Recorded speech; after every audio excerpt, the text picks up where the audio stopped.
My name is Camille Washington, but most people just call me Millie. I'm 47 years old, and I'm a proud Black woman living here in Stone Mountain, Georgia. I worked for 22 years as a registered nurse at Emory Hospital, caring for others, saving lives, being there when families needed me most. 22 years of 12-hour shifts, double shifts, holidays, weekends.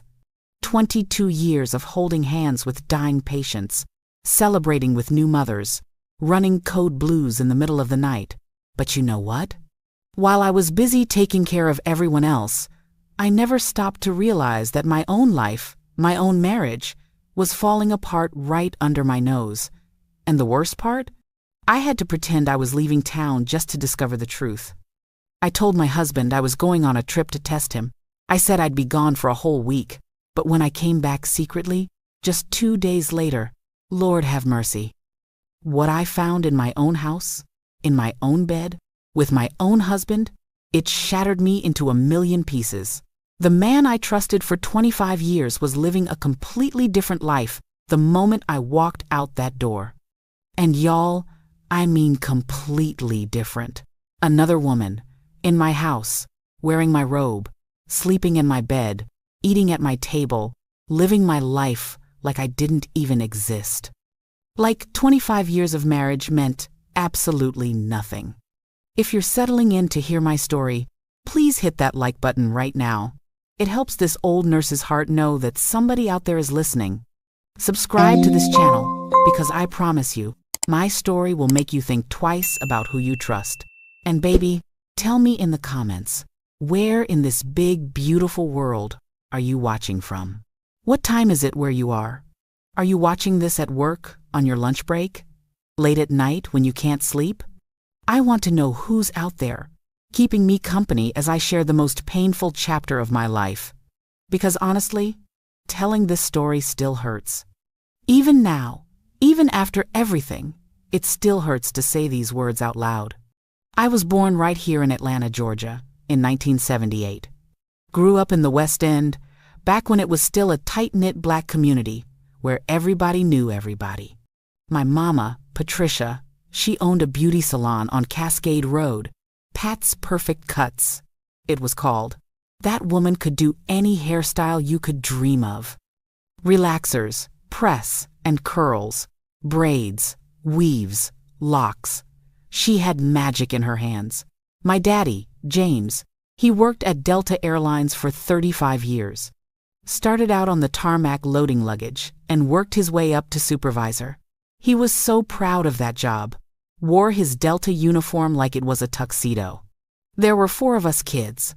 My older brother, James Jr., we called him JJ, then me, then my younger sisters, Keisha and Tamara. We grew up in a little brick house on Westview Drive. 3 bedrooms, 1 bathroom for all 6 of us. Can you imagine? 1 bathroom! But we made it work. We had to. That's what families did back then. You made it work. I remember those Sunday dinners like they were yesterday. Mama would start cooking Saturday night, getting everything ready. Sunday morning, we'd all pile into Daddy's Buick and head to New Hope Baptist Church. Service would go from 10 to 1, sometimes longer if Reverend Brown got really going. Then we'd come home and the house would smell like heaven.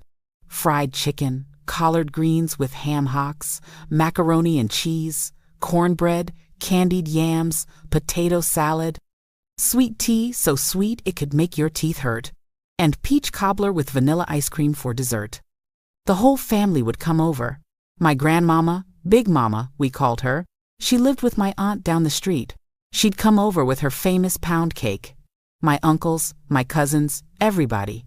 We'd crowd around that little kitchen table, plates piled high, laughing and talking and arguing about everything.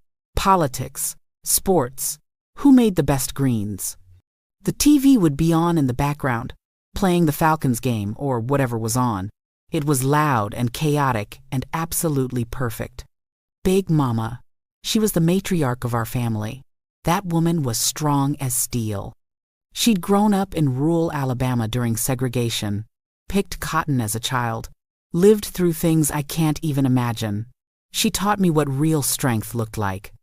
She'd say, "Baby girl, life ain't always gonna be easy, especially for a black woman. But you got to hold your head up. You got to keep moving. You gotta survive." I think about those words a lot now, after everything that happened. Our neighborhood back then, it was special. Summer evenings, all the kids would play outside until the streetlights came on. Hide and seek, double dutch, riding bikes. The adults would sit on porches, drinking beer and sweet tea, watching us play. Everybody looked out for everybody's kids. If you did something wrong at someone else's house, they'd whoop you first, and then tell your mama, who'd whoop you again when you got home. That's just how it was. I went to Benjamin E. Mays High School, named after the great educator and civil rights leader. I was a good student, always made honor roll. I loved science, especially biology. Something about understanding how the human body worked just fascinated me. I'd spend hours reading my biology textbook, learning about cells and organs and systems. My friends thought I was crazy. They wanted to talk about boys and clothes and music. And don't get me wrong, I liked all that too. But I had this hunger to learn, to understand, to do something important with my life. When I was 16, Big Mama got really sick, congestive heart failure. I watched her go from this strong, vibrant woman to someone who could barely walk across the room without getting winded. She spent weeks in the hospital, and I was there almost every day after school. I watched the nurses take care of her with such compassion and skill. The way they explained things to us, the way they made her comfortable, the way they treated her with dignity and respect, that's when I knew, that's when I decided I wanted to be a nurse. Big Mama passed away in the spring of my junior year. I was devastated. She was my rock, my inspiration, my biggest cheerleader. At her funeral, I made a promise to myself and to her. I was going to become a nurse. I was going to help people the way those nurses helped her. I was going to make her proud. After I graduated high school in 1996, I enrolled at Georgia State University in their nursing program. But y'all, college is expensive. Even with financial aid and scholarships, I still had to work. I got a job at Walmart, working nights and weekends. Then I picked up another job as a home health aide, taking care of elderly folks. I'd go to class during the day, study between shifts, work at night, sleep? What was that? I'd catch a few hours here and there. I lived on coffee, prayer, and determination. My classmates would complain about being tired from studying, and I'd just smile because they didn't know tired. Tired was pulling a double shift at Walmart, going straight to a 6 a.m. anatomy class, then heading to Mrs. Johnson's house to help her bathe and take her medications. Tired was eating ramen noodles for the third night in a row because that's all you could afford. Tired was choosing between buying a textbook or putting gas in your car. But I never complained. I knew what I was working toward. Nursing school was hard, really hard. The coursework was intense. Anatomy, physiology, pharmacology, pathophysiology, all these big words and complex concepts, clinical rotations where you're responsible for actual patients, and one mistake could cost someone their life. I remember my first clinical rotation in a hospital. I was so nervous I thought I might throw up. But once I put on those scrubs and started caring for patients, something clicked. This was what I was meant to do. I graduated in the spring of 2000 at age 22. I passed my NCLEX exam on the first try, got my RN license, and started applying for jobs. I got hired at Emory Hospital in their cardiac unit. Emory, one of the best hospitals in the South. I was so proud. My mama threw me a party, invited the whole family. Big Mama would have been so proud. Those early years at Emory were tough. I was one of only a handful of black nurses in my unit. I felt like I had to work twice as hard to prove myself. Some of the doctors talked down to me, questioned my judgment, treated me like I didn't know what I was doing, but I kept my head down and did my job. I showed up early, stayed late, took the hardest cases, volunteered for the worst shifts. Slowly, I earned their respect. I worked night shifts mostly, 7 p.m. to 7 a.m., 12 hours of nonstop action. Checking vitals, administering medications, responding to alarms, comforting scared patients, calling doctors, updating charts. My feet would be killing me by the end of each shift, but I loved it. I loved making a difference. I loved the moment when a patient who'd been really sick started to get better. I loved talking to families, holding their hands, giving them hope. It was at a Juneteenth celebration in Piedmont Park in June of 2000 that I met Marcus Washington. I had just finished a stretch of night shifts, and my friend Denise had dragged me out of the house. "Girl, you work too much. You need to have some fun," she'd said. I didn't want to go. I was tired. But she wouldn't take no for an answer. The park was packed. Music playing, people dancing, vendors selling food, the smell of barbecue and funnel cakes in the air, kids running around with snow cones. It was a beautiful day, hot and sunny, classic Atlanta summer. Denise and I were walking around, looking at the craft vendors, when I saw him. Marcus was standing with a group of his friends, laughing at something someone had said. He was tall, about 6'2", with smooth, dark skin and the most beautiful smile I'd ever seen. He was wearing jeans and a crisp white button-down shirt, looking casual, but put together. Our eyes met across the crowd, and I swear, it was like something out of a movie. He smiled at me, and I felt butterflies in my stomach. He walked over to where Denise and I were standing. "Excuse me," he said, and Lord, his voice was deep and smooth. "I'm Marcus. I couldn't help but notice you from over there. What's your name?" I told him my name was Camille, but everyone called me Millie. We talked for a few minutes, just small talk, but there was this instant connection. He asked for my number and I gave it to him. Denise was grinning at me the whole time. He called me that same night. We talked for 3 hours. He told me he was 25, working in IT at a bank downtown. He had his own apartment in Midtown, drove a Honda Accord that he'd saved up and bought himself. He came from a good family. Parents still married, 2 younger sisters. He was ambitious, talking about moving up in his career, maybe getting his master's degree eventually.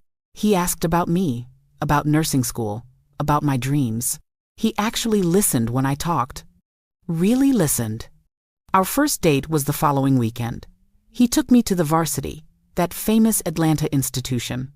We got chili dogs and onion rings and orange, frosted oranges, and we sat in his car in the parking lot and talked for hours.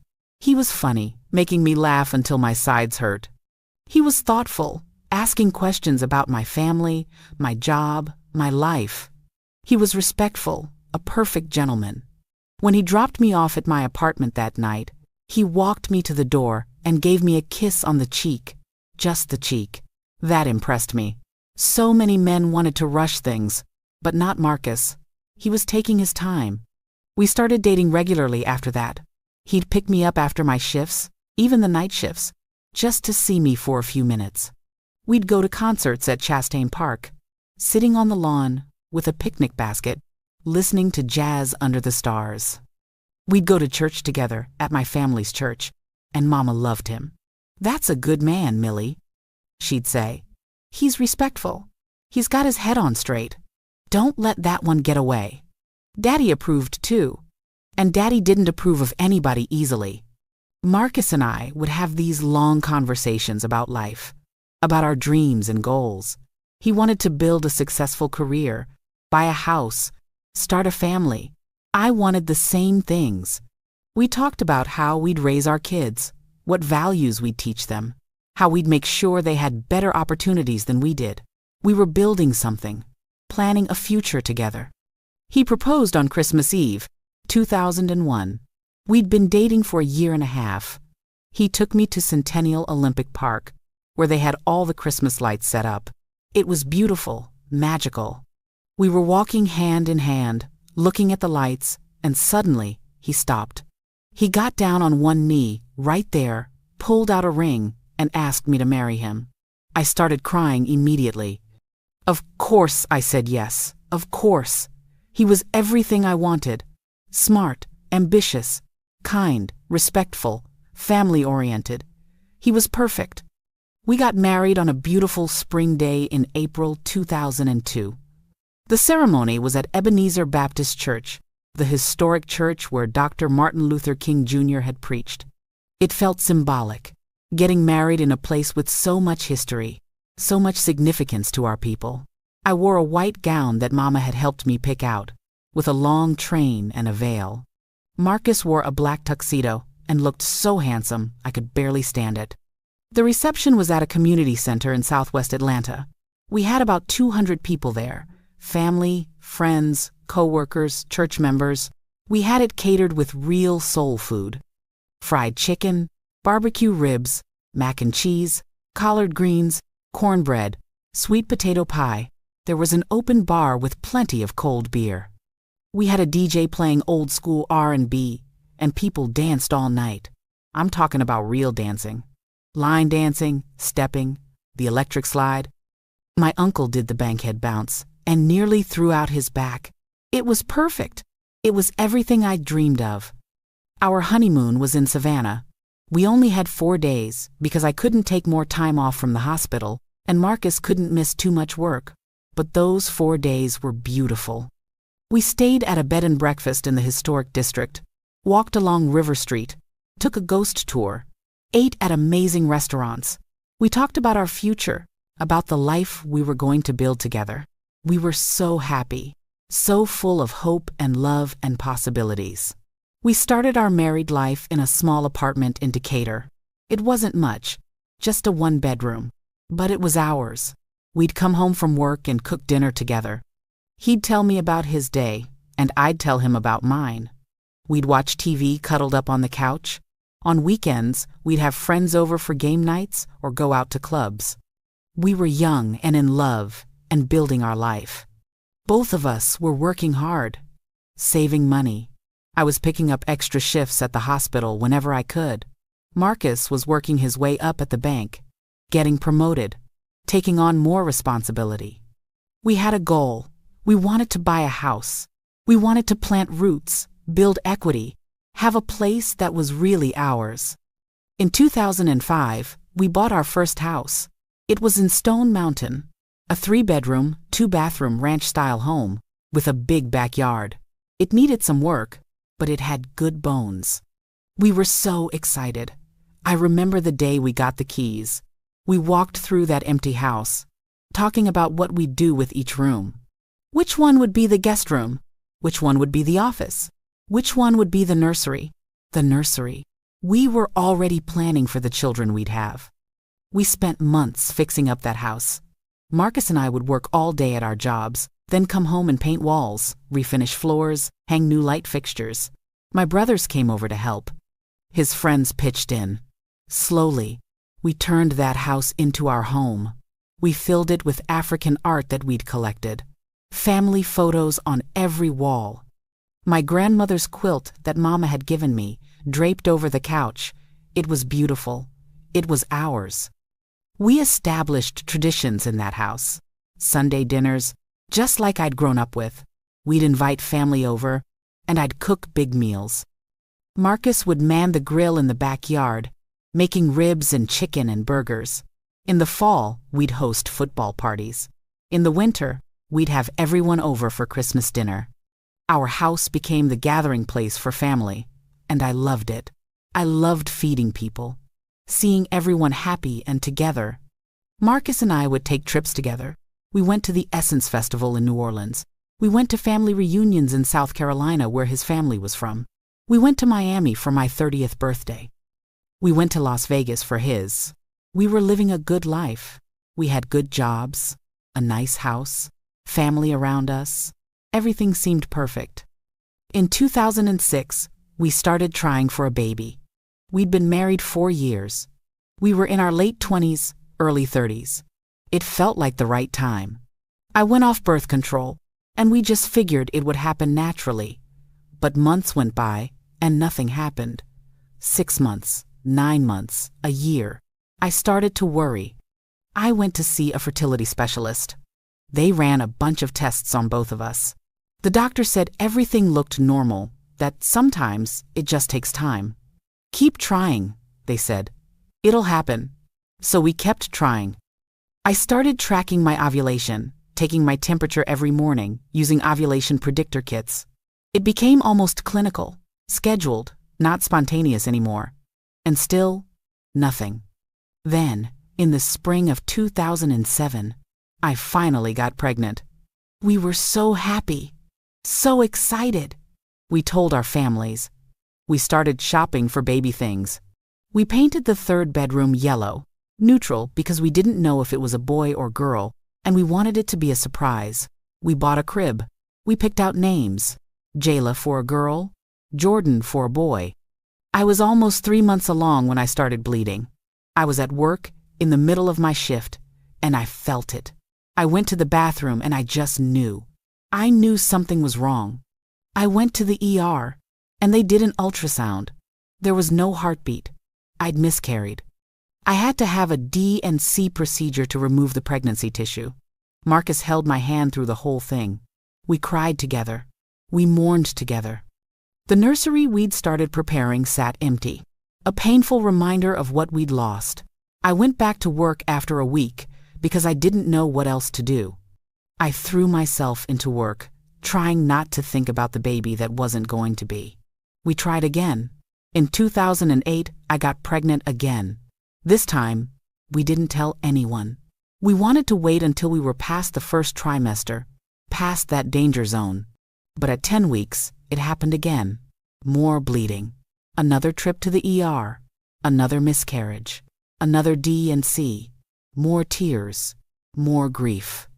The doctor said sometimes these things just happen, that it's more common than people think. But that didn't make it hurt any less. I felt like my body was failing me. I felt like I was failing Marcus. He wanted to be a father so badly, and I couldn't give him that. We went through fertility testing again. More invasive this time. They found that I had some uterine scarring, probably from the D&C procedures. The doctor said I could still potentially get pregnant, but it might be difficult. They recommended IVF. Do you know how expensive IVF is? We're talking thousands and thousands of dollars, and insurance doesn't cover it. We didn't have that kind of money. We talked about it a lot. Should we take out loans? Should we drain our savings? Should we keep trying naturally and hope for the best? It was a heavy decision, one that put strain on our marriage for the first time. We'd argue about it. Not screaming matches, but tense conversations where we'd both end up frustrated and sad. In 2009, I got pregnant one more time. Naturally, without intervention. We were cautiously hopeful. I went to the doctor every week. Everything looked good. The heartbeat was strong. I made it past the first trimester. We started to believe that maybe this time would be different. But at 18 weeks, I went in for a routine checkup, and there was no heartbeat. The baby had died. I had to deliver a stillborn baby at 18 weeks. Do you know what that's like? Going through labor, feeling contractions, pushing, all for a baby that you know is already gone? It was the most traumatic thing I've ever experienced. After that, I couldn't do it anymore. I couldn't handle another loss. Marcus and I talked, and we made the painful decision to stop trying. We'd tried for 3 years. 3 pregnancies, 3 losses. My body couldn't take it anymore. My heart couldn't take it anymore. We decided it just wasn't meant to be for us. Marcus was sweet about it. He held me while I cried. He told me it was okay, that we'd be fine, that we had each other and that was enough. We're enough, baby. Just you and me, he'd said. And I wanted to believe him. I wanted to believe that we'd be okay without children. But something changed after that. Something subtle. I threw myself even more into my career. If I couldn't be a mother, I'd be the best damn nurse I could be. I took on more shifts, worked holidays, volunteered for the most difficult cases. I became known as the nurse who could handle anything. The nurse who never said no. The nurse who was always there. Marcus seemed to understand. He supported my career. He encouraged me to work hard, to advance, to be the best. And he was advancing in his own career too. He got promoted to IT director at a major corporation. He was making good money, managing a team, traveling sometimes for work. We were both busy, both focused on our jobs. We became aunt and uncle figures to our nieces and nephews. Marcus's sisters both had kids, and so did my siblings. We spoiled those kids rotten. Took them to movies, to Six Flags, bought them too many Christmas presents. They loved us, and we loved them. It helped fill the void a little bit. Not completely, but a little bit.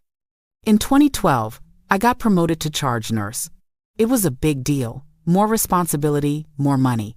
I was 34 years old and managing an entire cardiac unit. I had nurses reporting to me, making schedules, dealing with difficult doctors and administrators. It was stressful but rewarding. I was good at it. I was making a difference not just with patients, but in mentoring younger nurses, teaching them, showing them how to be excellent. Marcus and I had money now, real money. Both of us were making good salaries. We renovated our house, new kitchen with granite countertops and stainless steel appliances. We finished the basement, turned it into an entertainment room with a big TV and a pool table. We put in a pool in the backyard. We bought new cars, a Lexus for me, a BMW for him. We took vacations to Jamaica, the Bahamas, and even Dubai one year. From the outside, our life looked perfect. Beautiful house, nice cars, good jobs, solid marriage. People at church would comment on how blessed we were. "Y'all are couple goals," they'd say. And I'd smile and agree because I thought we were blessed. I thought we had it all figured out. But looking back now, I can see that we'd become roommates more than husband and wife. We lived together, sure. We went through the motions of marriage. But the intimacy had faded. The connection had weakened. We were both so focused on our careers, on maintaining this image of success, that we'd stopped really seeing each other. We didn't have deep conversations anymore. We didn't laugh together like we used to. We didn't make love as often. When we did, it felt obligatory, like something on a checklist. Date night once a month because that's what married couples are supposed to do. But there was no passion, no spark. We'd just gotten comfortable, complacent, going through the motions. I noticed small changes in Marcus starting in early 2023. I was 45 years old, and we'd been married 21 years at that point. He started working from home more often. His company had gone to a hybrid schedule after the pandemic, so it wasn't unusual, but he seemed to prefer working from home more than going into the office. He also developed this sudden interest in fitness. Marcus had never been a gym person. Sure, he'd go occasionally, play basketball with his friends sometimes. But in January 2023, he joined this expensive gym in Buckhead. He started going every morning, coming back all sweaty and energized. He bought new workout clothes, expensive brands like Lululemon and Nike. He was watching what he ate, drinking protein shakes, tracking his calories. I thought it was great. "Good for you, baby," I'd say. "You're taking care of yourself." I even felt a little guilty that I wasn't as motivated. My nursing schedule was brutal, 12-hour shifts, sometimes 16 hours if we were short-staffed. By the time I got home, I was too exhausted to think about working out. Marcus started caring more about his appearance in general. He'd always been put together, but now it was different. He got his hair cut every single week, keeping his lineup crisp. He bought new clothes, trendier styles than he usually wore. Slim-fit jeans, designer sneakers, cologne. Expensive cologne that he'd spray on even when he was just working from home. Why do you need cologne to sit in the home office? But I didn't say anything. He was on his phone constantly. Now, everyone's on their phone these days, so that alone wouldn't have been suspicious. But it was the way he was with it, always face down on the table, always in his pocket. He'd changed his passcode, something he'd never done in all our years together. We'd always known each other's passcodes. It wasn't about not trusting each other. It was just convenient. Need to check something on his phone while he's driving? No problem. But suddenly, new passcode that he didn't share with me. At night, he'd get texts and calls that he'd taken other rooms. He'd say it was work, a client on the West Coast, so they were calling later because of the time difference. That made sense. But why did he have to leave the room? Why did I hear him laughing in a way he didn't laugh with me anymore? There were weekend team-building events that he had to attend, company retreats and conferences. Again, nothing unusual on the surface. But when I'd ask about them, his answers were vague. Oh, the usual corporate stuff, trust falls and PowerPoint presentations. He'd laugh it off and change the subject. My nursing schedule was brutal during this time. We were understaffed, which seems to be a constant problem in healthcare. I was working 12-hour shifts, sometimes picking up extra shifts when people called out sick. Sometimes I'd work 3 or 4 days in a row, coming home exhausted, barely able to stay awake long enough to eat dinner. I'd fall asleep on the couch, and Marcus would wake me up and tell me to go to bed. I was so tired all the time. Tired from work, tired from life, tired in my soul. And I think that exhaustion made me not notice things I should have noticed. Or maybe I noticed but was too tired to question them. It's easy to make excuses when you don't want to face the truth. In March 2023, I found a receipt in Marcus's pants pocket when I was doing laundry. It was from a nice restaurant in Atlanta, the kind of place you go for a special occasion. The date on the receipt was from the previous week, a Thursday night when he'd told me he was working late on a project. The receipt was for 2 meals, 2 expensive entrees, a bottle of wine, dessert, over $200. Who was he having dinner with? When I asked him about it, he didn't even hesitate. Oh yeah, I took a client out. Big potential deal, trying to wine and dine them. You know how it is. And that could have been true. He did occasionally take clients out, but something about his answer felt off. Too smooth, too quick. A few weeks later, I was doing laundry again and found a woman's earring in the pocket of his jeans. Just one earring, a small silver hoop. When I showed it to him, he looked confused for a second, then said, "Oh, that must be from Sarah at work. She asked me to grab her laptop from her car the other day, and it must have fallen out in my pocket." Sarah was a coworker, someone he mentioned occasionally. The explanation was plausible. But why would an earring fall from her car into his pocket? That didn't even make sense. Then there was the perfume. One evening when he came home, I hugged him and smelled perfume on his shirt. Not my perfume. Something floral and sweet and definitely feminine. "You smell like perfume," I said. He pulled back and smelled his shirt. "Oh, probably from Angela. She hugged me goodbye after the meeting today." You know how she is, always huggy. Angela was another coworker, someone I'd met at a couple of company events. She was friendly, outgoing.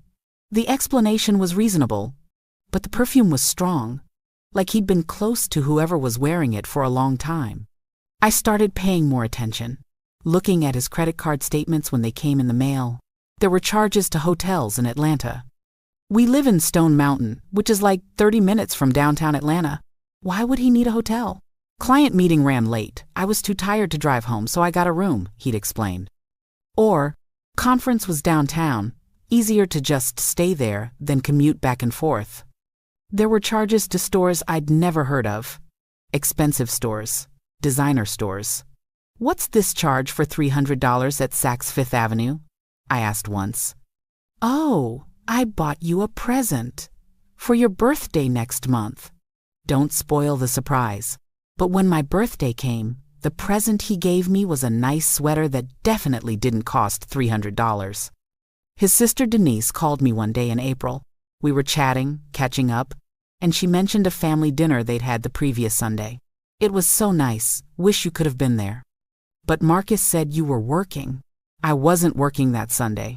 I had been home. Marcus had told me he was going to watch a game at his friend Trevor's house. Why did he lie to his sister about where I was? And if he wasn't at the family dinner, where was he?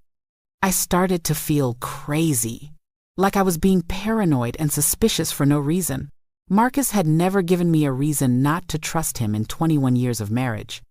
He'd always been faithful, loyal, devoted. Why was I suddenly questioning everything? Was it just because we'd grown distant? Was I projecting my own unhappiness onto him? But I couldn't shake the feeling. That feeling in your gut that something isn't right. That knowing, deep in your soul, that something has changed. Women's intuition, people call it. And it was screaming at me. Our intimacy had dropped off significantly. We hadn't made love in probably 3 months. Every time I'd initiate, he had an excuse. He was tired. He had a headache. He had an early morning. He'd already taken care of himself in the shower. That last one hurt. Why would you rather take care of yourself than be with your wife? When we did have sex, it felt different. Disconnected. He wouldn't look me in the eyes. He'd finish quickly and roll over. No cuddling, no talking afterward like we used to. Just done and going to sleep. It felt transactional. Empty. I tried to talk to him about it once. Marcus, I feel like we're drifting apart, like we're just roommates instead of husband and wife. He'd gotten defensive. Millie, we're fine. We've just been busy. You're always at that hospital. I'm working hard too. It's just life. This is what happens after you've been married a long time. But it didn't feel fine. It felt like I was losing him. Like he was slipping away and I couldn't figure out how to hold on.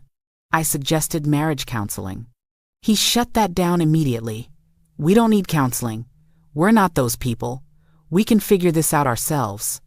But we weren't figuring it out. Things were just getting worse. In May, my best friend Denise told me she was coming to visit for a week in June. Denise and I had been friends since college, sisters really. She lived in Houston now, but we talked on the phone all the time. She was coming to Atlanta for work and was going to extend her trip to spend some time with me. I was so excited. I needed my sister friend. I needed someone to talk to about everything I was feeling. I told Marcus about Denise's visit weeks in advance. We made plans. Denise and I would do spa days, shopping, go to nice dinners, catch up on everything. That sounds great, baby, Marcus said. You deserve a break. You work so hard. He seemed supportive, encouraging even. Maybe a little too encouraging? The week before the trip, I noticed Marcus was cleaning the house obsessively. Now, Marcus was not a clean freak. He'd pick up after himself, sure. But deep cleaning? That was usually my thing. But suddenly, he was vacuuming every day, scrubbing the bathrooms, organizing closets. Just thought I'd help out since you've been working so much, he said when I commented on it. Then he bought new sheets for our bed. Expensive sheets. High thread count. Our old ones were getting worn, he explained. But our old sheets were fine. We'd only had them for a year or so. He went grocery shopping, which he rarely did. Came home with bags and bags of food. Just stocking up, he said. But we didn't need that much food. It was just going to be him alone for a week. Why did he need so much food?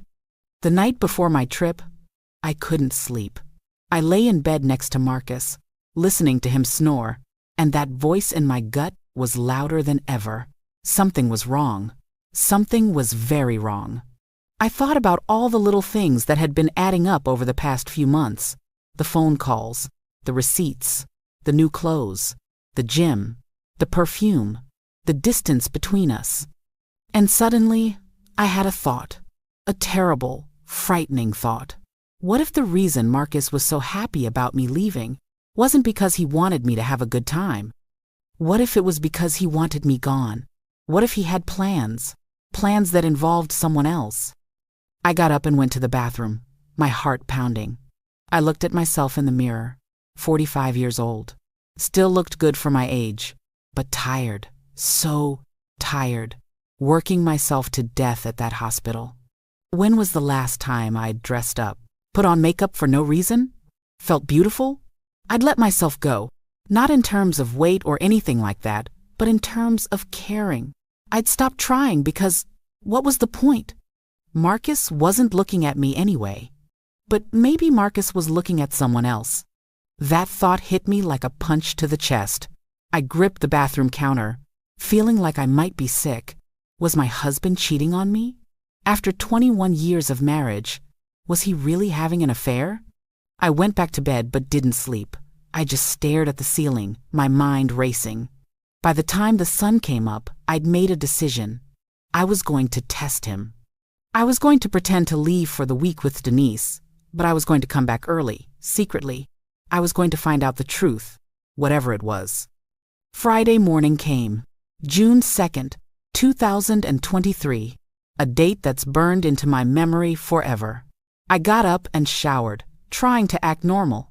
I'd packed my suitcase the night before. I made coffee, sat at the kitchen table with Marcus while he ate breakfast. He was in a good mood, chatty even. "You excited about your trip?" he asked. "Yeah," I said, forcing a smile. "It'll be nice to spend time with Denise." "You deserve it, baby. You work so hard. Take this week and just relax, okay? Don't worry about anything here. I'll hold down the fort." He smiled at me, kissed me on the forehead. If I didn't know better, I'd have thought it was sweet, but now it felt sinister. Like he was eager to get rid of me. Denise pulled up in her rental car around 10 a.m. She'd flown in the night before and stayed at a hotel near the airport. The plan was, she'd pick me up and we'd head to the airport for a fake girls' trip to Houston. But really, we were going to her hotel room, where I'd hide out while we figured out what Marcus was up to. I'd told Denise everything the night before on the phone. All my suspicions, all my fears. She was furious. "Millie, if that man is cheating on you, I swear to God." But I'd stopped her. "I don't know if he is. I need to know for sure. I need proof." Marcus helped carry my suitcase to Denise's car. He hugged me, told me to have fun, to call him when I landed. I got in the car and we drove away. I watched our house get smaller in the side mirror, and my stomach was in knots. We got to Denise's hotel room at the Embassy Suites in Buckhead. I sat on the bed, shaking. "Maybe I'm crazy," I said. "Maybe I'm making something out of nothing." Denise sat next to me and took my hand. "Or maybe your gut is telling you something important. Either way, we're gonna find out." I called Marcus from Denise's phone, which he wouldn't recognize the number. Actually, I called from my own phone, but using an app that made it look like I was calling from a Houston area code. "Hey, baby," I said, trying to sound normal. "Just landed. The flight was good. About to get our rental car and head to Denise's place." "Great, baby. Glad you made it safe. Love you." He sounded normal, happy even. "Love you too," I said, and ended the call. Then we waited. Denise ordered room service because I hadn't eaten all day, but I couldn't touch the food. My stomach was churning. What was I going to find? Was I about to destroy my marriage over paranoia? Or was I about to confirm my worst fears? Around 2 p.m., I decided to call my neighbor, Mrs. Patterson. She was an older lady who lived 3 houses down from us. Sweet woman, always baking cookies and bringing them over. She was retired and home most of the time. I trusted her. "Mrs. Patterson, hi, it's Millie," I said when she answered. "Oh, hello, dear. I thought you were out of town?" "I am," I lied. "I'm in Houston, visiting a friend. But I wanted to ask you a favor. Can you keep an eye on my house this week? You know, just make sure everything looks okay." "Of course, dear. Is everything all right?" I hesitated. I've had a weird feeling. Can you call me if you see anything unusual? Anything at all?" There was a pause. "Millie, what's going on? I can't explain right now. Please, just call me if you see anything." The afternoon dragged on. 3 p.m., 4 p.m., 5 p.m. Nothing. Maybe I was wrong. Maybe Marcus was just home, working, living his normal life. Maybe I'd worked myself up over nothing. Then, at 6:15 p.m., my phone rang. Mrs. Patterson. "Millie," she said, her voice careful, "a woman just pulled up to your house." My heart stopped. "What? A young woman? Early 30s, maybe?" "She's black, pretty, slim. She got out of a silver Honda with grocery bags. Multiple bags. Marcus came out and met her on the driveway. Millie." They hugged. It wasn't a friendly hug. It was intimate. I couldn't breathe. I literally couldn't breathe. Denise grabbed my hand, seeing the look on my face. They went inside together. "Mrs. Patterson continued, "I'm so sorry, honey. I don't know what's going on, but I thought you should know." "Thank you, Mrs. Patterson," I managed to say. "Please, don't say anything to anyone. I'll handle it." I hung up and looked at Denise. "There's a woman at my house. She brought groceries." They hugged. Denise's face hardened. "We're going over there right now." "No," I said. "Not yet. I need to see more. I need to know everything." We got in Denise's car and drove to Stone Mountain. My hands were shaking the entire drive. We parked down the street from my house, where we could see the driveway but weren't obvious. Marcus's BMW was there, and next to it, a silver Honda Civic. The lights were on in my house. My house. The house I'd worked so hard for. The house that was supposed to be our sanctuary. And some woman was in there with my husband. We sat there for hours. Denise tried to talk to me, but I couldn't respond. I just stared at my house, watching shadows move past the windows. At one point, I saw them in the kitchen. They were cooking together, laughing. Through the window, I could see them moving around each other comfortably, like they'd done this before. Many times before. Around 9 p.m., the lights in the living room dimmed. The bedroom light came on. My bedroom. Our bedroom. Were they? I couldn't even finish the thought. I felt like I was going to throw up. "Millie, we should go," Denise said. "Come back to the hotel. We'll figure out what to do tomorrow." But I couldn't move. I sat in that car until after midnight, staring at my house. The bedroom light eventually went off. She was sleeping in my bed, with my husband. We went back to the hotel, and I didn't sleep at all that night. I just lay there, staring at the ceiling, my mind racing. Who was she? How long had this been going on? Did he love her? Was he planning to leave me for her? 21 years of marriage. 21 years of loyalty, of sacrifice, of building a life together. And this is what it came to? Saturday morning, I was back in Denise's car, parked down the street from my house before 7 a.m. I needed to see more. I needed to understand the full scope of what was happening. At 10 a.m., my front door opened. Marcus came out first, wearing his robe. My robe that I'd bought him 2 Christmases ago. Then she followed. And y'all, I will never forget this moment as long as I live. She was wearing my robe, my favorite silk robe that I kept in the bathroom, the burgundy one that my mama had given me. This woman, this stranger, was in my house, wearing my clothes, living my life. They stood on the porch, talking, smiling, comfortable with each other. Then Marcus leaned in and kissed her. Not a peck on the cheek, a real kiss. A deep, passionate kiss. The kind of kiss he hadn't given me in years. I gasped so loud that Denise jumped. "That motherfucker," Denise hissed. "Millie, I'm sorry. I know he's your husband, but that motherfucker." They got into Marcus's car together. I told Denise to follow them. My heart was pounding so hard I thought it might explode. Where were they going? What were they doing? They drove to Toast on Lenox. Toast, our spot. The restaurant where we went for special occasions. Our anniversary dinners. My birthday. This was our place. And he was taking her there? We parked across the street and I watched them through the window. They got a table by the window. The same table we always got. They were holding hands across the table, laughing. She fed him a bite of her food. He did the same to her. They were taking selfies together, her leaning into him, both of them smiling like they were the happiest couple in the world. I wanted to storm in there. I wanted to flip that table over. I wanted to scream at both of them. But I just sat there, frozen, watching my husband date another woman in our restaurant.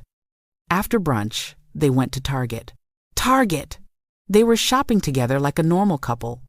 I followed them through the store, keeping my distance, wearing sunglasses and a hat so they wouldn't recognize me. I watched them in the home goods section, picking out candles and picture frames. In the grocery section, loading up a cart with food. They were so comfortable together. So natural. Like they'd been doing this for a long time. She'd pick something up and show it to him, asking his opinion. He'd nod or shake his head. They were making decisions together about items for my house. She was picking out things for my home like she lived there, like she belonged there. At one point, they were in the bedding section, looking at sheets. She held up a set and said something to him. I couldn't hear what, but he laughed and nodded. Were they buying sheets for my bed? The bed I'd been sleeping in for years? The rage building inside me was unlike anything I'd ever felt. They checked out with 2 full carts. Marcus paid for everything, with our money. The money I'd worked 12-hour shifts to help earn. He was using our money to buy things for his mistress. I followed them back to my house around 4 p.m. They unloaded all the shopping bags, laughing and talking. They looked so happy, so in love. And I realized this wasn't just a fling. This wasn't just sex. This was a relationship.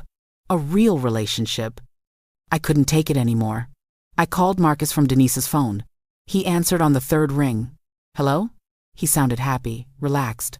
Hey, baby. I said, my voice shaking but trying to sound normal. Listen, change of plans. Denise got food poisoning. Really bad. I'm catching an evening flight home. I should be there around 7. There was silence on the other end. Then, okay, is Denise okay? She'll be fine. I just need to come home. See you at 7. I hung up before he could say anything else. Denise and I watched from down the street.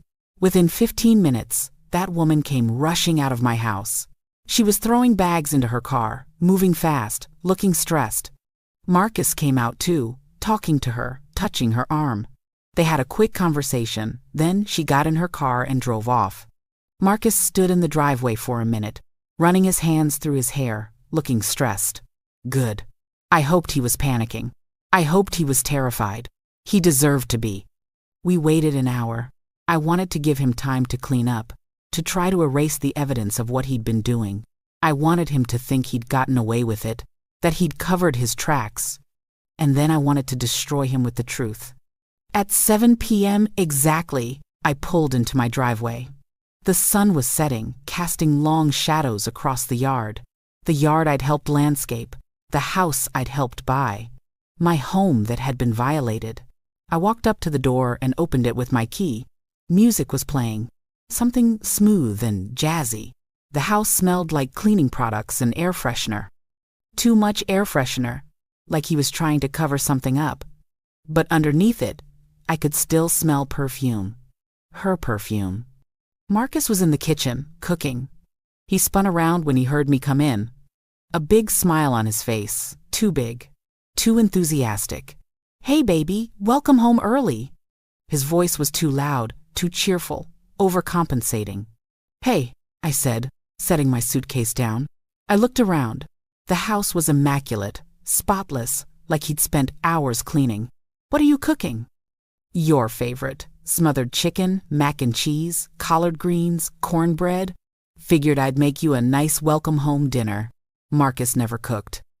In 21 years of marriage, I could count on one hand the number of times he'd made a full meal. And now suddenly he was making my favorite dishes? I walked into the living room. There were fresh flowers on the coffee table. Flowers that hadn't been there when I left. New candles burning. The throw pillows were arranged differently. I looked down the hallway and could see into our bedroom. The bed had different sheets. Not the sheets that had been on there Friday morning, new ones. House looks nice, I said, my voice flat. You've been busy. Yeah, I had some free time. Figured I'd clean up, make the place nice. He was talking too fast, his hands moving nervously. I turned to look at him. Really look at him. He was wearing jeans and a t-shirt, his normal home clothes. But his hair was freshly cut. He smelled like cologne. Why was he wearing cologne on a Saturday evening at home alone? Marcus, I said calmly, whose silver Honda was parked in our driveway last night? I watched the color drain from his face. His mouth opened, but no sound came out. His eyes went wide, pure panic. What? I don't. What Honda? He was stammering, a terrible liar. The silver Honda Civic that was parked in our driveway from 6 p.m. last night until about 30 minutes ago. That Honda, who does it belong to? Millie, I don't know what you're talking about. There was no. I pulled out my phone. I'd taken screenshots of all the photos Denise had snapped. I held up my phone and showed him a picture of his car and the silver Honda in our driveway, time-stamped from last night. Another picture of him standing on the porch with a woman. Another of them kissing. Another of them at Toast having brunch. Another of them at Target, her leaning against him in the checkout line. Marcus's face went from pale to gray. He stumbled backward until he hit the counter. His hand went to his chest like he was having trouble breathing. "How?" he whispered. "You're supposed to be in Houston. You said you were in Houston." "I was never in Houston, Marcus. I was testing you. And congratulations. You failed spectacularly." He slid down the cabinet until he was sitting on the kitchen floor, his head in his hands. Oh God, Millie, I'm sorry. I'm so sorry." "Who is she?" My voice was deadly calm, which was amazing because inside I was screaming. Inside I was falling apart, but I needed answers, and I needed them now. He didn't answer, just kept his head in his hands, his shoulders shaking. "Marcus," I yelled, and he flinched. "Who is she?" "Her name is Trinity," he said quietly, not looking at me. "Her name is Trinity Mitchell." "How old is she?" Silence. "How old, Marcus?" 28. 28 years old. She was 28, and I was 45. 17 years younger than me. Younger than both our nieces. Young enough to be our daughter if we'd had one. "Where did you meet her?" "At the gym, about 6 months ago." 6 months. Half a year of lies. Half a year of betrayal. "You love her?" I asked. More silence. "Answer me. Do you love this 2 8-year-old girl?" He looked up at me then, tears streaming down his face. "I don't know. It's different with her. She makes me feel young again. She makes me feel alive." That hurt worse than anything. Worse than knowing he was cheating. Worse than seeing him kiss her. "And what do I make you feel, Marcus? What does your wife of 21 years make you feel?" "Millie, we've been together so long. We're not lovers anymore. We're roommates. We just exist together. There's no passion, no excitement." "Roommates," I repeated the word, tasting how bitter it was. 21 years of marriage.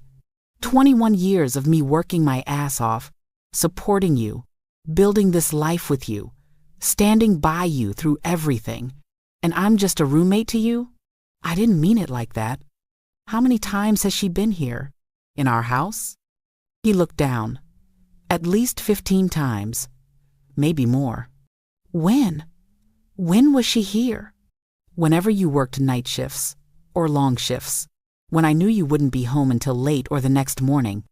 So every time I was at the hospital, saving lives, taking care of sick people, my husband was here with another woman, living a whole different life in my absence. What did you do with her here? Millie, please. What did you do with her, Marcus? We'd have dinner, watch movies, sleep together. Sleep together. In our bed. The bed where we'd made love for over 2 decades. The bed where I'd cried after my miscarriages while he held me. The bed where we'd laughed and talked and dreamed about our future. He'd brought another woman into our bed. Were you planning to leave me for her? I don't know. I don't know what I was doing. I wasn't thinking about the future. I was just living in the moment. Living in the moment. While I was living in reality, working to support our life, he was living in a fantasy with a woman almost half my age. I walked to the bedroom, and he followed me. I opened the closet and started pulling out his clothes, throwing them on the bed. What are you doing? He asked. You're leaving. Right now. Tonight. Get your shit and get out of my house. Millie, this is my house too. We bought it together. I paid for half of it. I spun around to face him, and something in my expression must have scared him because he took a step back. Get out of my house, Marcus. Or I swear to God, I will call the police and tell them you're trespassing. I will make a scene so loud the whole neighborhood will hear. Mrs. Patterson already knows. You want everyone else to know too?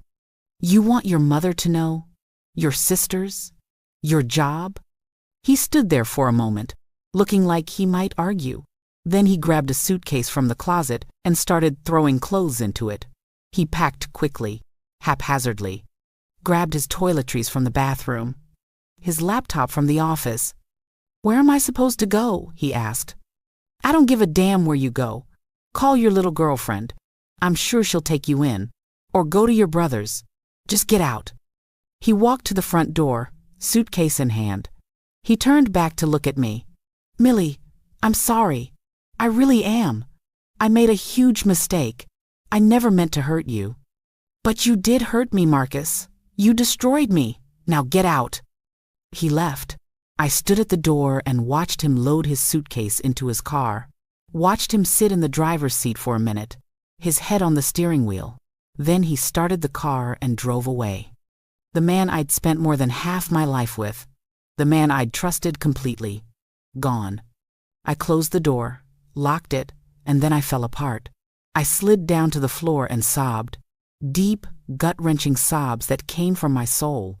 Denise, who had been waiting in the guest room, came out and held me while I cried. I cried for the marriage I'd lost, for the years I'd wasted, for the trust that had been shattered, for the fool I'd been, working myself to death while my husband was building a life with someone else. I cried until I had no tears left. That night, I couldn't sleep in my bedroom, couldn't even look at that bed, knowing what had happened in it. So I slept on the couch. Actually, I didn't sleep. I just lay there, staring at the ceiling, replaying everything in my mind. Every lie he'd told, every excuse he'd made, every time he'd looked me in the eyes and betrayed me. The next morning, Sunday, I called in sick to work. First time I'd called in sick in 10 years, outside of my miscarriages. I called my mama, my sisters, my close friends. I told them everything. They were shocked, angry, heartbroken for me. My mama cried on the phone. "Baby, I'm so sorry. I thought he was one of the good ones." "So did I, Mama. So did I." My daddy wanted to come over and have a talk with Marcus. I told him no. Violence wouldn't solve anything, and Daddy was 68 years old. He didn't need to be fighting anybody. Monday morning, first thing, I called a lawyer. A good one. A woman my friend had used in her divorce. Her name was Patricia Brown, and she was a pit bull. "I need to file for divorce," I told her, "and I want to take him for everything." We met that afternoon. I showed her all the evidence I had, the photos, the receipts I'd found over the months, the credit card statements. She smiled, a shark-like smile. "Oh, honey, in Georgia, adultery still matters. We're going to destroy him." Marcus tried to call me multiple times that day. I didn't answer. He sent texts, long, rambling texts about how sorry he was, how he'd made a terrible mistake, how he wanted to work it out. I blocked his number. He sent emails, pages and pages of apologies. "Millie, please. Trinity was a mistake. She means nothing. You're my wife. We can get through this. We can go to counseling. Please don't give up on us." I wanted to laugh. Now he wanted counseling? After 6 months of cheating? After bringing another woman into our home? After telling me I was just a roommate? No, there was no coming back from this. Some things, once broken, can't be fixed. I told our families what had happened. His mother called me, crying, apologizing for her son. His sisters called, mortified. They'd always liked me, treated me like family. "We had no idea," they said. "If we'd known, we would have said something." I had to tell people at work, my coworkers, my friends at the hospital. It was humiliating. Here I was, 45 years old, getting divorced because my husband cheated on me with a woman young enough to be his daughter. The pitying looks, the "I'm so sorry," the awkward conversations. I hated it all. The divorce process was ugly. Marcus wanted half of everything: the house, the savings, the retirement accounts. Everything we'd built together, he wanted half, even though he was the one who destroyed it. My lawyer fought him tooth and nail. You have proof of adultery, she reminded me. That gives us leverage. It took 8 months. 8 months of lawyers and court dates and negotiations. 8 months of arguing about who got what. 8 months of reliving the betrayal over and over again. During that time, I found out more. I went through Marcus's laptop that he'd left in the office. Found emails between him and Trinity going back 6 months, like he'd said. But I also found emails from before her. From 2 years earlier, another woman, someone named Jessica. They'd had an affair that lasted 4 months before it ended. 4 months, and I'd never known, never suspected. That was in 2021, right in the middle of the pandemic, when I was working insane hours at the hospital. When healthcare workers were dropping like flies from COVID, when we were overwhelmed and understaffed and traumatized, I was coming home exhausted, scared I might bring the virus home, and he was fucking some woman named Jessica. I found even more. A journal he'd kept, tucked away in the back of his office closet. I read it, even though part of me knew I shouldn't. It was from 2019, years before Trinity, before Jessica. In it, he wrote about being unhappy, about feeling neglected, about resenting me for my work schedule, about blaming me for not being able to have children. It's her fault, he wrote. Her body failed. We could have had a family, but her body couldn't do it. That broke something else in me. All those years, he'd told me it was okay, that we were enough, that he didn't blame me, but he'd been lying. He'd been harboring resentment, blaming me for something I couldn't control, for something that had devastated me just as much as it devastated him, maybe more. The journal had other entries too, about women he'd noticed. Women at work. Women at the gym. Saw a woman at Starbucks today, one entry read. She smiled at me and I remembered what it felt like to be wanted.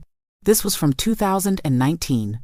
We'd been married 17 years at that point, and he was already mentally checked out, already looking at other women, already fantasizing about a life without me. I realized then that the perfect marriage I thought we had was a complete illusion. It had been dying for years, and I'd been too busy, too tired, too trusting to notice. Or maybe I had noticed, but I'd made excuses, told myself we were just in a rough patch, that all marriages go through phases, that we'd get through it. But you can't get through something when only one person is trying. And I'd been the only one trying for years. I also found out more about Trinity. She wasn't just some random girl at the gym. She worked at the bank where Marcus worked. She was a teller, young, pretty, ambitious. Marcus had been her mentor, helping her learn about the IT systems. That's how it started, he'd later admit. Professional mentorship that turned into coffee breaks, that turned into lunch meetings, that turned into dinner dates, that turned into an affair. Did she know he was married? Of course she did. He'd told her, but according to what I pieced together from their messages, he'd lied to her too. Told her that we had an arrangement, that we were separated but still living together for financial reasons, that we were basically roommates waiting for the right time to officially divorce. So Trinity thought she was dating a soon-to-be divorced man who was just in a transition period. She thought she was helping him through a difficult time. She didn't know that I had no idea any of this was happening, that I thought I was in a real marriage with a faithful husband. Part of me almost felt bad for her. She was being lied to just like I was. But then I remembered her wearing my robe, sleeping in my bed, eating at my table, and that sympathy evaporated. She was 28 years old enough to know better, old enough to ask more questions, old enough to insist on meeting the wife he claimed he was separated from. According to Marcus's brother, who I stayed in touch with because he'd always been good to me, Trinity dumped Marcus about 2 months after I kicked him out. Once the money got tight, once the reality of what he'd done hit, once it stopped being fun and exciting, she was out, left him for another man, someone without all the baggage and legal issues. Marcus tried to come back to me after that, showed up at the house one day, begging, "Millie, please, I made the biggest mistake of my life. Trinity's gone. She meant nothing. You're the one I love. You're the one I've always loved. We can start over. We can fix this. I looked at him standing on the porch of what used to be our home. He looked terrible, like he'd aged 10 years in 2 months. His eyes were red, like he'd been crying. His clothes were wrinkled. He looked broken. And I felt nothing. No love. No anger. No pity. Nothing. Just empty. No, Marcus, I said calmly. You can't unmake what you did. You can't take back the lies, the betrayal, the years of resentment you hid from me. You destroyed us. And even if I wanted to, which I don't, there's no putting us back together. Millie, please. Go home, Marcus. Sign the divorce papers. Let me move on with my life. He stood there for another minute, tears streaming down his face. Then he turned and left. That was the last real conversation we had. The divorce was finalized in February of 2024. I was 46 years old. 21 years of marriage, done. Over. I got the house, most of our savings. My retirement account stayed mine. He got his things, his car, and a smaller portion of the assets. My lawyer had done good work. The adultery evidence made a big difference. The day the divorce was final was what would have been our 26th anniversary, April 20th. The universe has a sick sense of humor sometimes. I spent that day cleaning out Marcus's old office in the house, throwing away everything he'd left behind. Papers, books, old clothes he hadn't taken. I found more photos of him and Trinity. I burned them in the backyard fire pit, watched them curl up and turn to ash. It felt good, cathartic. Then I went to the bedroom, looked at that bed, the bed where so much betrayal had happened, and I dragged it outside. Yes, the whole bed, the frame, the mattress, everything. Dragged it to the curb and put a free sign on it. It was gone within an hour. I bought a new bed, a queen size, just for me. New sheets, new pillows, new comforter, everything new. I was starting over. But starting over at 46 years old is hard. I'd been with Marcus since I was 22. I'd spent my entire adult life with him. I didn't know how to be single, didn't know how to date, didn't even know who I was outside of being Mrs. Washington. I started seeing a therapist, Dr. Angela Martinez, a black woman about my age who specialized in trauma. And that's what this was, she explained. Betrayal trauma. Your trust was violated in the most fundamental way. She said, this isn't just about him cheating. It's about years of lies. It's about discovering that your reality wasn't real. That's traumatic. We worked together twice a week. I learned about triggers, about healing, about rediscovering myself. She had me start journaling, writing down my feelings instead of just pushing them down. She taught me meditation and breathing exercises for when the anxiety got too bad. Because yes, I had anxiety now, panic attacks sometimes. I'd be at work, in the middle of checking a patient's vitals, and suddenly I couldn't breathe. My heart would race. I'd feel dizzy. The first time it happened, I thought I was having a heart attack. But no, it was just my body dealing with trauma. Dr. Martinez also helped me realize how much of myself I'd lost in the marriage. When was the last time you did something just for you? She asked. I couldn't answer. Everything I did was for work, or for Marcus, or for other people. I'd stopped having hobbies, stopped hanging out with friends as much, stopped doing things that made me happy. So I started reclaiming myself. I joined a book club with women from church, started reading for pleasure again. Something I hadn't done in years. I took a cooking class, learning to make fancy French dishes just because I wanted to. I started going to the gym, not to lose weight or impress anyone, but because it made me feel strong. I went on a trip with Denise, a real trip this time. We went to Costa Rica for a week, stayed at a beautiful resort, went ziplining through the rainforest, took a coffee plantation tour, laid on the beach, drinking fruity cocktails. It was the first time in years I'd felt truly free, truly happy. One night, sitting on the beach watching the sunset, Denise turned to me and said, "You know what? You seem lighter. Like a weight's been lifted." And she was right. I was lighter. The weight of that marriage, of trying to hold together something that was already broken, was gone. I started dating again eventually. That was terrifying. I hadn't been on a first date in over 2 decades. Everything was different now. People met on apps. There were rules I didn't understand. It was a disaster at first. My first date was with a man named David. We met for coffee. He spent the entire hour talking about his ex-wife, how she'd taken him to the cleaners, how she'd turned his kids against him, how all women were gold diggers. I excused myself to the bathroom and literally climbed out the window. Just left. Blocked his number. The second date was with a man named Terrence. He seemed nice enough. Successful businessman, well-dressed. We went to dinner at a nice restaurant. When the check came, he looked at it, looked at me, and said, "Should we split this?" Now, I'm not old-fashioned. I can pay for myself. But the way he said it, the expectation, rubbed me wrong. Then he suggested I pay for the whole thing, since you're a nurse, and probably make good money. I paid for my half and left. The third date was actually decent. His name was Robert. He was 50, a high school principal, divorced for 5 years, had 2 adult kids. We went to see a movie and then got dessert after. He was nice, respectful, made me laugh, but there was no spark, no chemistry. At the end of the night, we both kind of knew it. We hugged, said it was nice meeting each other, and that was that. I realized I wasn't ready. Not really. I was going through the motions of dating because that's what you're supposed to do after a divorce, right? But my heart wasn't in it. I needed more time to heal, more time to figure out who I was as a single woman. So I focused on other things, on my career.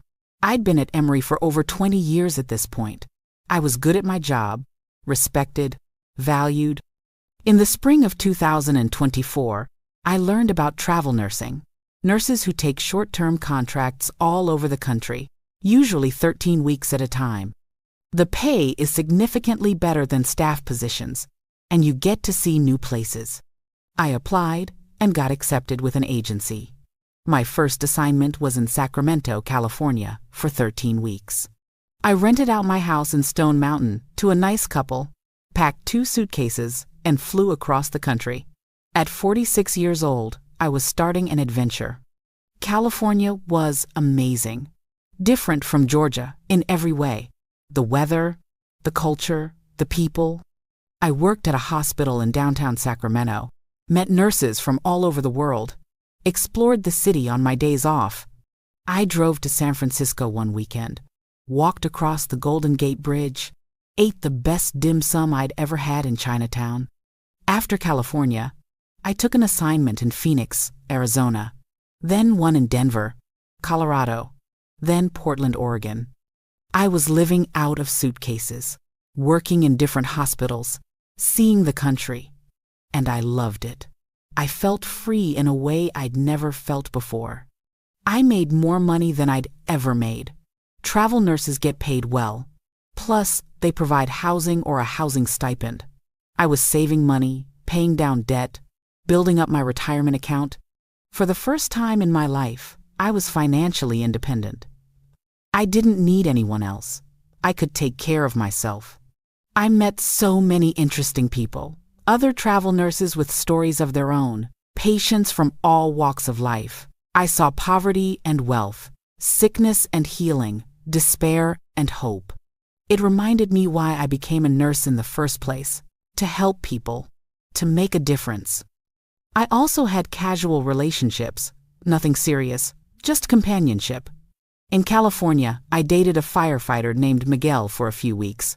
We'd get coffee before his shifts, have dinner after mine. It was nice, easy, uncomplicated. When my contract ended and I left for Arizona, we hugged goodbye and wished each other well. No drama, no expectations. In Colorado, I met a man named James at a hiking group I joined. He was 52, a divorced architect who loved the outdoors. We'd go on hikes together, have long conversations about life and philosophy, and everything in between. He was kind and patient and didn't push for more than I was ready to give. When I told him I was leaving for my next assignment, he said, "I'm glad our paths crossed, even if just for a little while." That was it. Healthy, mature, respectful. I realized I didn't need a man to complete me. I didn't need to be in a relationship to be happy. All those years, I defined myself by my relationship status. Girlfriend. Wife. And then, when that ended, I didn't know who I was. But now I knew. I was Camille. Millie. A damn good nurse. A strong black woman. A survivor. In late 2024, I decided to come back to Georgia. I'd been traveling for almost a year, and I missed home. Missed my family. Missed Atlanta, despite everything that had happened there. I took a staff position back at Emory, moved back into my house. But everything was different now. I was different now. I'm 47 years old now. Living alone in my house in Stone Mountain. Dating someone new, taking it slow. His name is Kenneth. He's 52, been divorced for 10 years, has 3 grown kids. He's a physical therapist. Divorced his ex-wife after he found out she'd been embezzling money from his practice. So he understands betrayal, understands trust issues. We met at a hospital charity event, started talking, exchanged numbers, went for coffee a few times before he asked me on a real date. We've been seeing each other for about 3 months now. He's respectful, patient, understands that I have walls up, and it's going to take time to break them down. He's met my family. My mama likes him. He's got kind eyes, she says. Daddy's reserving judgment, which is fair. My sisters like him too.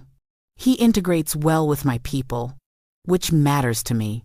But I'm not rushing anything. Not moving him in, not talking about marriage, not making any big commitments. I learned my lesson. I'm protecting my peace. I'm protecting my heart.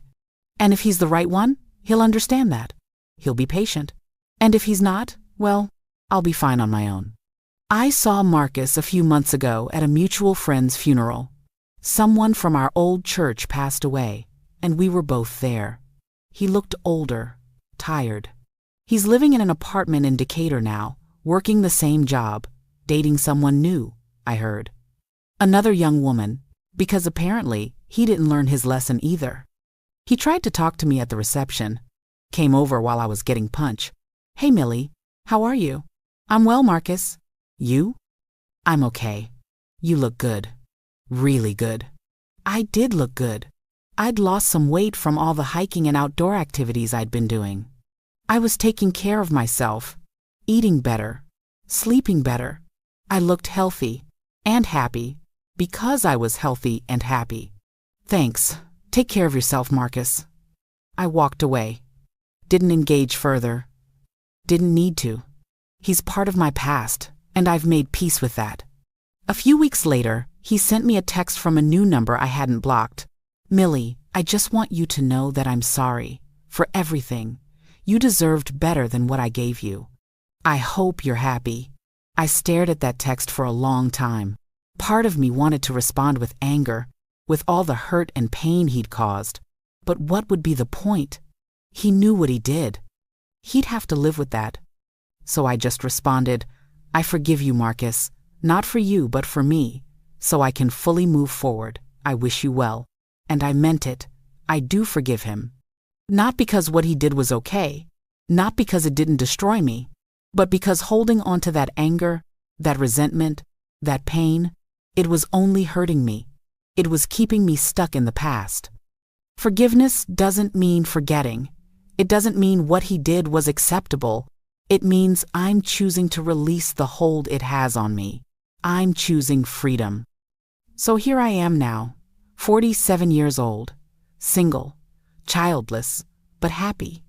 Truly, genuinely happy in a way I haven't been in years, maybe ever. I have a career I love, family and friends who support me, a man who treats me right, a life that's fully mine. Would I go back and change things if I could? Part of me wants to say yes. I want to say I wish I'd never married Marcus. Wish I'd never wasted 21 years on someone who didn't value me. But those 21 years taught me things about strength, about resilience, about my own worth. I learned that I can survive anything, that I'm stronger than I ever knew, that I don't need a man to complete me or define me, that my value isn't determined by my relationship status or my ability to have children or anything else external. My value comes from within. If there's anything I want people listening to this to understand, it's this. Trust your gut. If something feels off, it probably is. Don't ignore red flags. Don't make excuses for behavior that doesn't sit right with you. Don't be so busy taking care of everyone else that you forget to protect yourself. To all my Black women out there, listen to me. We're taught from a young age to be strong, to hold it together, to stand by our man no matter what, to sacrifice ourselves for our families. And there's value in strength, in loyalty, in sacrifice, but not at the expense of your own well-being, not at the expense of your own happiness.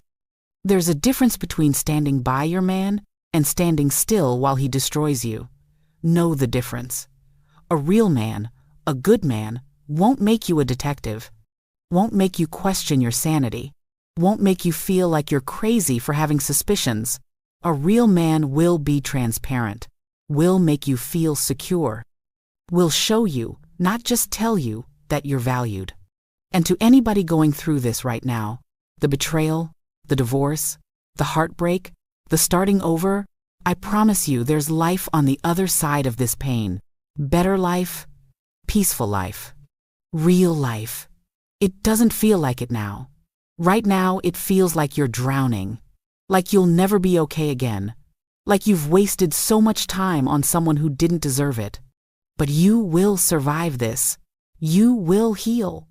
You will discover parts of yourself you didn't even know existed.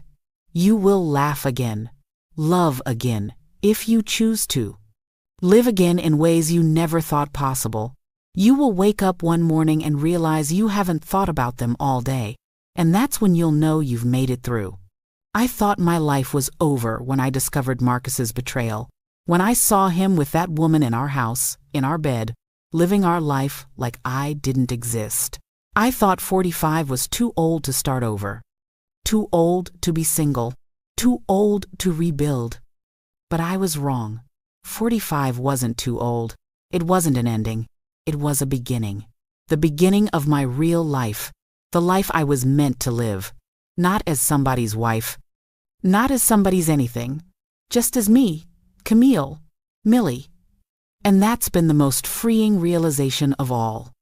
So if my story touched your heart, if it moved you, if it made you think about your own life and your own relationships, do me a favor. Hit that like button. Share this video with someone who might need to hear it. Let's build a community of survivors, of warriors, of people who chose themselves. And please, tell me in the comments, where are you watching from? What time is it where you are right now? Are you at home, in bed? On your lunch break, at work? Sitting in your car in a parking lot? I want to know who's out there listening to my story.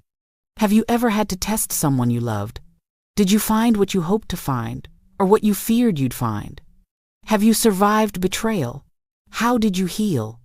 Drop your story in the comments. Let's support each other. Let's remind each other that we're not alone. And remember, wherever you are in your journey, whatever you're going through, you deserve a love that doesn't make you a detective. You deserve a love that doesn't require tests or proof or surveillance. You deserve real love, honest love, faithful love. And if you're not getting that, it's okay to walk away. It's okay to choose yourself. This is Camille Washington, and I'm signing off. But before I go, I want to leave you with this. You are worthy. You are valuable. You are enough. Exactly as you are. Don't ever let anyone make you feel otherwise. Protect your peace. Guard your heart. Love yourself first. God bless you all. Stay strong. Stay blessed. And remember, There's always life after betrayal, always hope after heartbreak, always light after darkness. You just have to keep going. Keep surviving. Keep thriving. Thank you for listening to my story. Thank you for being here with me. Until next time, this is Millie, reminding you that your story isn't over. It's just beginning. Take care of yourselves, y'all.